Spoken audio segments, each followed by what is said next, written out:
In the name of Allah, the most merciful and the most beneficent. Hello everyone, welcome to Mathematics Basic to Advanced level.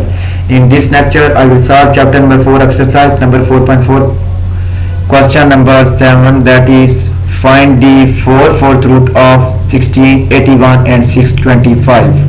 So first part, that is 4/4 root of unit of 16, that is let x be the fourth root of 16. So 16 fourth root is equal to x taking power 4 on both sides. So 4 multiplied 1 divided 4 is equal to 1. It means 16 is equal to x power 4.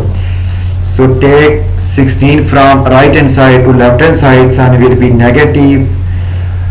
X power 4 minus 16 is equal to 0.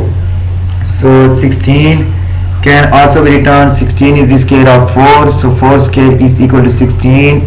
X power 4 can also, x square whole square minus 4 square is equal to 0. So this is the formula, that is a square minus b square. So a square minus b square is equal to a minus b into a plus b form, that is x square plus 4 into x square minus 4 is equal to 0. So first x square plus 4 is equal to 0, x square is equal to minus 4 taking square root on both sides.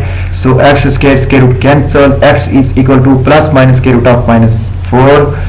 So under root of minus 1 is equal to iota, square root of 4 is equal to 2, x is equal to plus minus 2 iota. Next, x square minus 4 is equal to 0, so x square is equal to plus 4 taking square root on both sides. X square square root cancel, x is equal to plus minus square root of 4, so square root of 4 is equal to 2, x is equal to plus minus 2, hence the fourth root of 16 or minus 2 plus 2 minus 2 iota plus 2 iota is the required solution. If you like my lecture, then please subscribe, share, like and press bell icon for latest update on my YouTube channel. Thanks for watching my YouTube lecture. Okay, Allah Hafiz.